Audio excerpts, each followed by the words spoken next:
Family is a word that people romanticize. They post quotes about loyalty. They talk about blood being thicker than water. They say at the end of the day, that's your sister.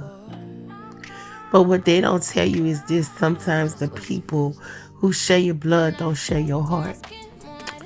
Every family has layers, history, and secrets. Old wounds that never healed properly. Things said in anger that never got apologized for. And sometimes the deepest cuts don't come from enemies. They come from the ones you knew through childhood. You cannot look for yourself in other people. You cannot expect your empathy to live in someone else's chest. You cannot expect your maturity to show up in someone else's behavior. Because you know what? Some people grow and some people perform growth. Some people heal. Then you have people who just learn new vocabulary. And then sometimes when someone's energy shifts, when their tone gets sharp and their spirit feels off, it's not even about you. It's projection. It's pressure. It's whatever they're carrying leaking onto the nearest safe target. But here's the truth nobody likes to say. Being family does not give someone permission to disrespect you. Blood does not excuse threats. And shared parents do not erase accountability. You can love someone deeply and still realize they are not safe for your peace. You can want siblings to get along and still refuse to be the emotional punching bag. And you could grieve a mother while also grieving the way her children treat each other. Don't look for yourself in nobody. Not for compassion, not for loyalty, not for self-control, not for love, not for nothing. Most people are not operating at the level you are. And when they can't match your energy, they sometimes attack it. But I want you to understand something. People who truly care about you don't weaponize your posts or your past. They don't threaten you. They don't rewrite history when it's convenient. And they don't suddenly flip their spirit and expect you to accept it in silence. Family is not about title. It's about behavior. And protecting your peace is not playing victim, it's growth. Let's talk about something people avoid. Sometimes when you grow, you outgrow the version of your family that only understood you when you were smaller, more emotional, more reactive, and easier to label. But when you stop arguing, when you stop defending yourself, when you stop chasing validation, it makes people uncomfortable because now they can't control the narrative. And when someone says you play victim, sometimes what they really mean is you're not responding the way I expected you to anymore. Silence threatens people who are used to chaos. Calmness exposes people who still operate in dysfunction. Yeah, the energy was off. Energy doesn't lie. It shifts before words do. And you want to know something? Sometimes people observe other people's spirits, other people's bitterness, other people's opinions. And then they come back home ready to release it somewhere safe. And unfortunately, the strong sibling becomes the safest target. You see, the one who holds it together, the one who survived the most, the one who learned how to reevaluate and re-regulate, how should I say. But strength does not mean you don't feel. And just because you don't react how you used to doesn't mean it doesn't hurt. Let's also not skip this part. You lost your mother, which I did. And if you've lost a loved one, you gotta understand grief changes people.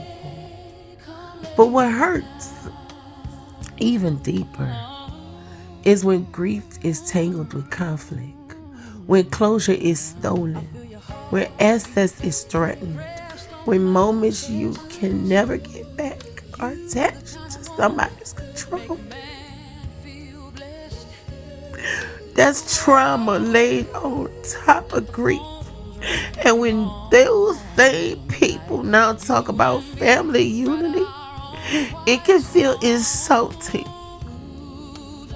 It could feel like they really playing in your face. Because unity without accountability is performance.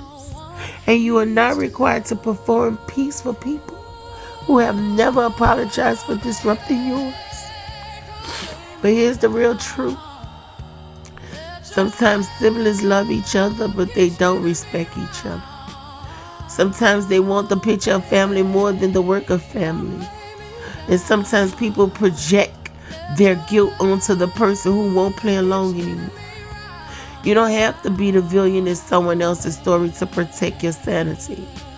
You don't have to argue to defend your growth. You don't have to lower your vibration to prove you're not playing victim. And you definitely don't have to look for yourself in people who have shown you they don't operate like you. Not everybody has your depth.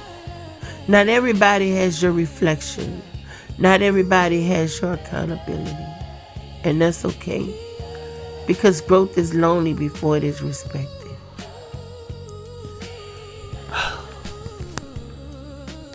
On yesterday, I called my sister. And I was just calling to see how she was doing. And well, we was on video call. And she looked like she had already been in an old crazy mood anyway. So I kind of picked up on it. But then she went to talking about family ain't this and people this and people that, and she don't give a F about this and she don't give a F about that. And I'm like, where is this conversation coming from? But then she said, because you play victim and you always talking about don't nobody do nothing for you and don't nobody pour into you. I didn't lie. I didn't lie. I did not lie about what I said. I meant that. I could count on my hands how many people I associate myself with. I could count on one hand how many friends I have. So I didn't lie when I said I have nobody to pour into me. The only person that really, really pours into me is me. It's me. And just because I said I don't have nobody but my one friend, she's the only person that I feel that I can talk to outside of my family. See, the difference between me and my sister is that she's a sociable butterfly. She got friends everywhere. I don't know. I'm not saying she looking for validation. But hey, she like to be around people. She's just like Ayana Fix My Life. Want to help everybody.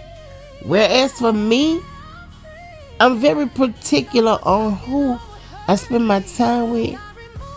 I don't, you know what I'm saying? I'm protective of my peace. My emotions are for me. So I don't have to show you how I feel. We can talk about it, but we're not going to be on that subject long. Say what you got to say and mean what you say. She said what she said. And then I was like, sometimes when you around here trying to fix everybody else's life, sometimes they issues, they situations, their problems become your problems.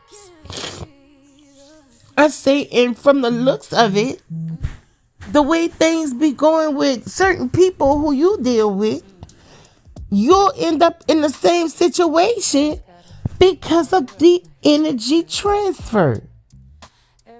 Oh, I rebuke you in the name of Jesus. I never said that it was going to happen to you. See, she listened to have something to say. She don't listen to understand. She just listens to have something to say. But anyway, after she said what she said, she hung up on me. She blocked me. Well, you might want to say she deactivated her Facebook. I don't know. Told me she was going to go pray about me and my brothers and everybody else and take us to the Lord. Let me tell you something. Baby, you can take me to the Lord in prayer and leave me there. I'm done. I'm done. I'm really done. I have been done so dirty throughout my life by my siblings.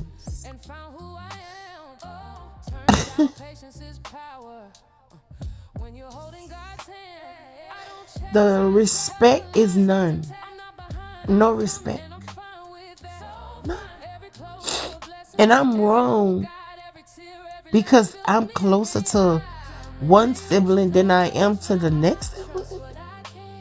I deal with people who deal with me. If you don't deal with me, why should I put up with your ass?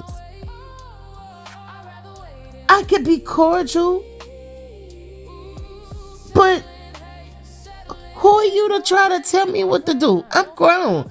You grown. They grown. We all have our own lives. If me picking up the phone calling you to see how you doing every day, it's a problem. But she also said,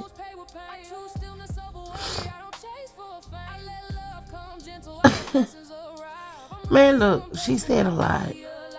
She said a lot. But I want to say this. I can't believe you got mad at me for voicing my opinion about my life years ago or months ago. Then I asked her to show it to me, and she couldn't show it to me. But you got upset because I said, don't nobody pour into me. I don't have anybody. I don't. I don't have a man. I don't have a boyfriend. I don't have people that pour into me. But you wanted me to lie?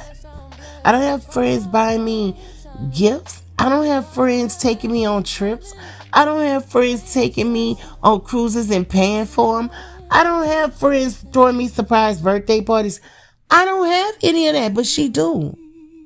And I'm never jealous. I'm happy for her. That's her life.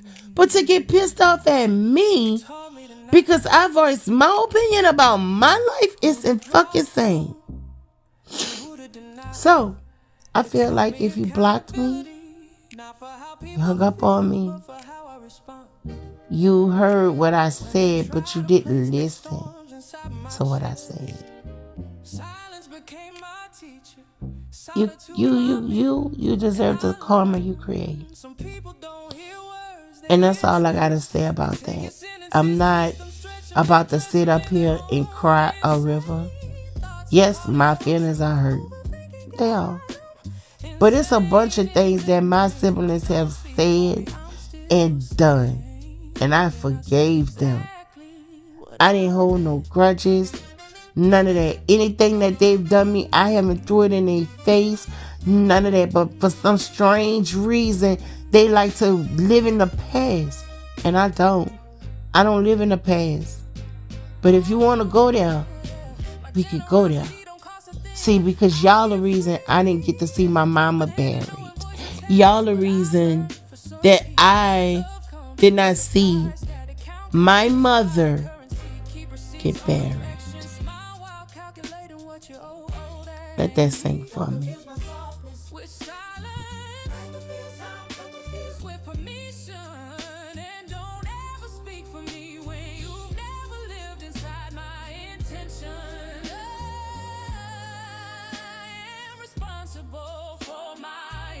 emotions, not your interpretations, not your projections, not the way a trauma mispronounced my tone. Ooh. Yeah.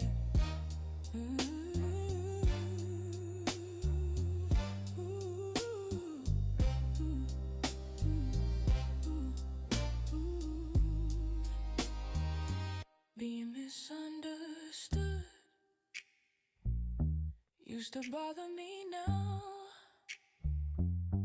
It protects me because clarity is for those who listen, not those who assume. So if you don't understand me, that's okay. Ooh, understand me. And God does too. Misunderstood, but still standing, still clean, still whole.